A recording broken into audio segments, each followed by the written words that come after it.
So, we're gonna skate and jog. Medyo may practice naman na ako. Pero hindi pa ako ganun kagaling. Sasamahan ko lang siya sa jog. Tapos, babalik kami sa court. Doon ako mismo mag-skate talaga. Stop! Wow! Pino-perfect ko yung stop, guys. Oh, ito yung daan na...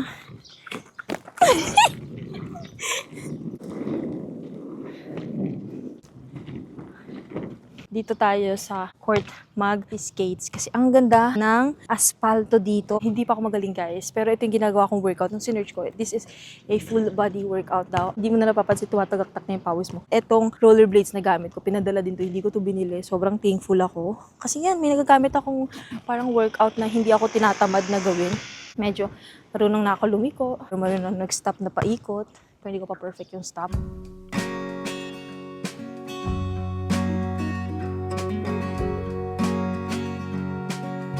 Sana next time nakita nyo, kaya ko na yung patalikod na nagagano'n.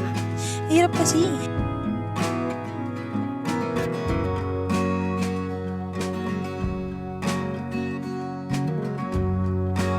Baby, naka-face track. Ah!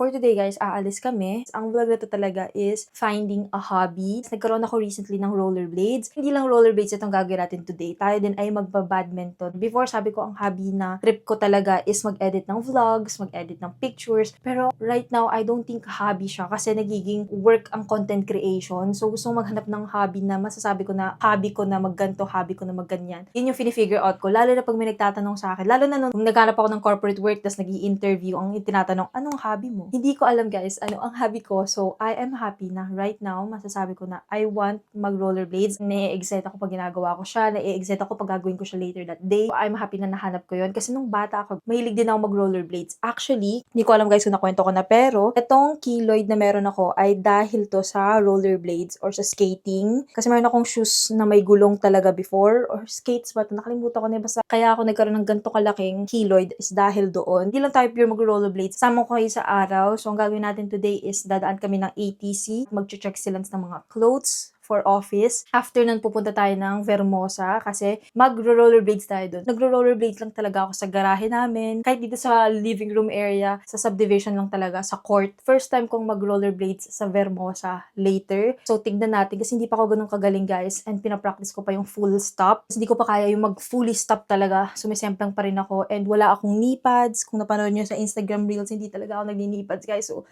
feeling ko at some point masusugatan ako. Since pupunta kami ng ATC, kailangan ko muna mag-ayos ng clothes na maayos na pamporma, na panggala, bago yung parang workout na naka-rollerblades. By the way, guys, bago itong sleepwear na to, kakakuha ko lang na ito recently and in-style ko to sa Instagram as parang pamporma talaga. Pero pantulog talaga siya. So, set siya. Ito nga yung hinahanap ko ngayon, guys, mga parang loungewear, pang bahay lang, pero comfortable, tas ang cute pa. Yung mga bago pa akong clothes na nakuha, quick run-through lang. Ito yung skirt na susuotin ko today. Mini skirt lang siya. Tapos meron siyang zipper sa likod. Slick and ang minimal lang yung kanyang design. May mga iba pa akong pieces dito. So, katulad nito, ito ay set siya. Gusto nyong comfortable lang na damit. Actually, pwede ding sa bahay lang to. Yung long sleeve top. Tapos, may shorts siya. May bulsa yung shorts. Meron akong bagong sweater. Ang ganda na to, guys. Natitripan ko recently ang yellow. Parang wala pa akong masyadong yellow na jacket. Sobrang comfortable nito. Hindi na ako nag-size up. Saktong-sakto na yung size nito sa akin. Sobrang lambot. Kahit sa mini skirt na to, bagay siya. Hindi siya ganun kabigat. Hindi din siya ganun kanipes. May dalawa akong dress na nakuha. V-neck ito. Ang ganda ng kanyang fabric. Backless pa siya. Ang ganda. Sobra ng tela niya. Ang kapal. Cute din na ito, guys. Actually, nung una ko tong tinry, hindi ko in-expect na babagay siya sa akin. Ang kapal. Ang ganda ng color niya. Parang tan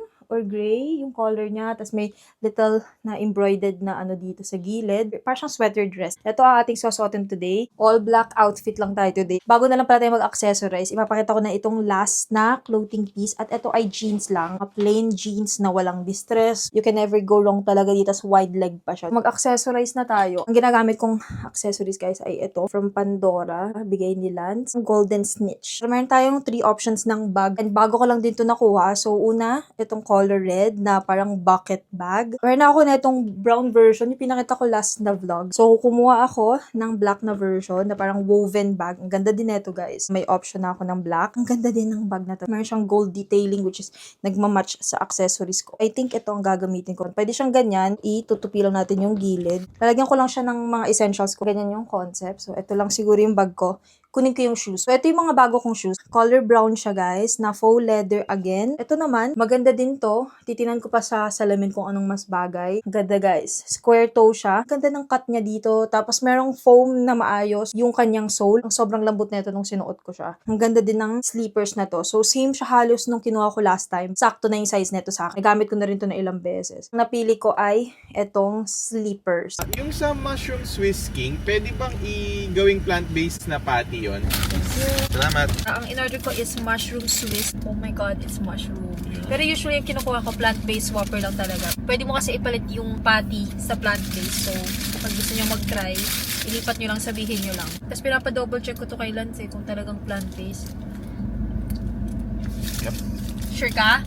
Okay. So, taste test ko na to. Very mushroomy. Nandito kami sa Anko. Pero look, it's a rechargeable lamp. Tapos nadidim mo yung lights. 730 pesos siya. And in fairness, ang heavy niya. So I'm thinking, makita rin mo, kanyari sa room. Yeah. Ganyan lang, konting light lang. Tapos, i-recharge lang natin. Tapos hawakan mo, gano'n ka-heavy. Parang dito. Yung last time na binili ko, di ba magaan? Yan, mabigat. I think we'll get it, guys. Oh my gosh. So, I want black. May gold din sila. Pero black ang gusto. Yeah. Ayun yung example ng nakasuot. Nagsusukat na si Lance. Nasa Uniqlo kami. Maganda yung fit. I like it. Isa to sa mga talagang gusto kong ginagawa niya. Minsan lang yan siya mag-shopping. Nakakuha na siya ng kanyang mga pants and excited na ako kasi puporma kami together. Kung pinakala niyo yung Instagram, nag-fit check kami lately ni Lance. 5:41 PM na guys. Pupunta na kami ng Vermosa at mag-rollerblades lang naman. Gusto ko lang talagang matry ulit yun sa Vermosa na isang straight na daan, sobrang lawak. Kasi ito yung damit ko, magbibisa rin ako mamaya. Nakuha ko nito recently, hinol ko to sa inyo. Meron siyang zipper sa harap. Kasi ito yung sports bra sa loob. Napili kong mag-skirt. Pero itong skirt na to, pang workout din. Tapos meron siyang shorts sa loob. Sa Vermosa na kami. Hindi bantay yung daan. Tapos may mga kotse pa guys kung mininibago kasi dun sa subdivision. Wala masyadong kotse. Oo, may motor. Hindi na straight yung daan, akyat baba na siya. Pero doon ako matututo. Kailangan ko i-practice yung stop ko, guys. Yun yung pinaka nagpapanik ako sa stop. Eh, fairness naman, ang ganda ng asphalt dito. Twist ako ng maayos. Hindi pa ako sumisemplang, guys, which is nice. Panic stop, like that.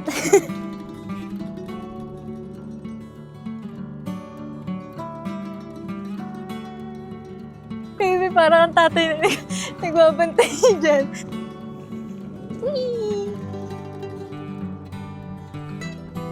Cute no? Umiilaw siya.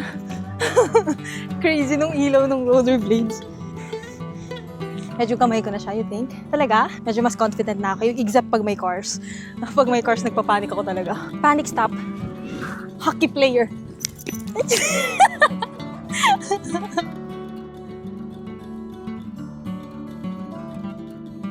I'm so happy na natututunan ko na itong twist. And then,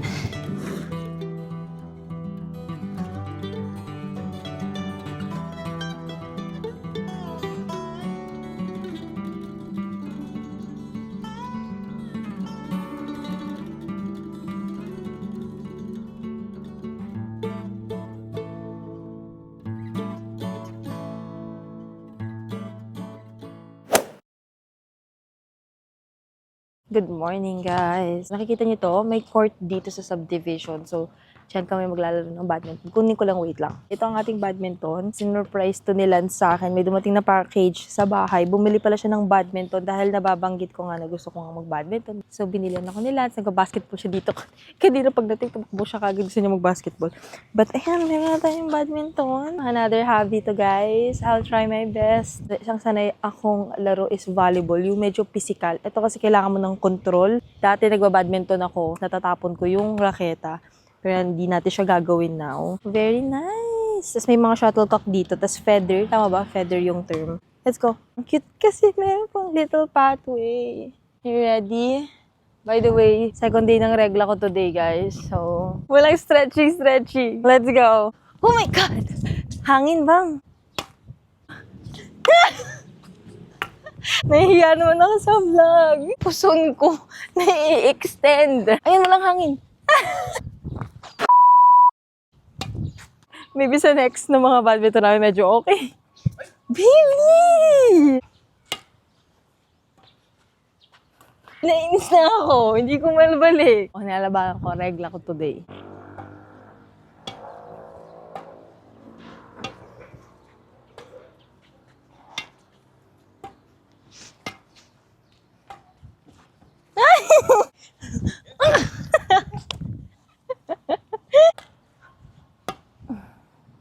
Guys, I think I suck at this.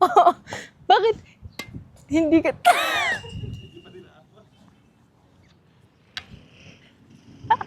Sabi mo, hindi mahangin dito. Lakas-lakas ng hangin. Oh! Oh! Ah!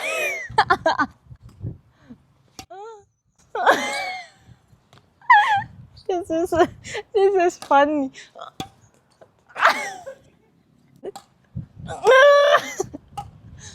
Buhay na to. Baby, nasa labas ka na ng court.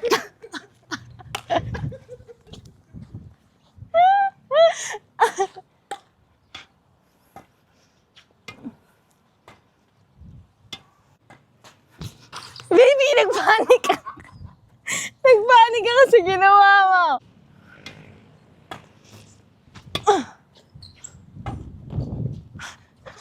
Hindi! Hangin?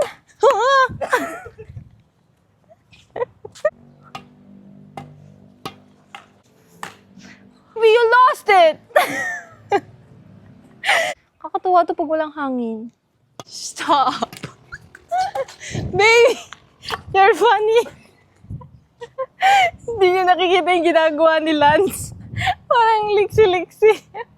So, para kaming tangik mag-badminton kanina, but it's okay. Ngayon lang ulit ako naglaro. And guys, may regla pa ako. Ayan, mabigat siya. Pero inilaban ko pa din. And second day ko talaga, guys, ay masakit talaga at sobrang bigat. Kasi parang, I don't know, every Sunday, tinatry namin ng best namin ni Lance na mag-workout sa morning.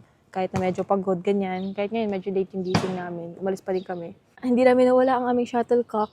Oh my gosh, eto mawawala talaga to. Hanap kami na parang area kung saan pwede mag-badminton. Yung walang hangin or may sinag ng araw. Kasi medyo dami nga lang sinag ng araw, tapos yung hangin. Tapos ang gusto ko ulit balikan, guys, na sport is volleyball. You wanna go na? Kanina din, nanonood ako ng parang habits na ginagawa daw during 20s. Yun yung mga pinapanood kong vlogs lately. Tapos nakita ko, sabi daw nila, maganda daw umiinom ng warm water, lalo na kunyari sa morning, start mo yung day mo. So kanina nag-warm water ako, and grabe guys, parang ginising niya yung sistema ko kaysa sa cold water. So itatry ko every morning warm water na. Iniinit ko muna ng konti yung tubig, tapos nalagyan ko siya ng normal na room temperature na tubig.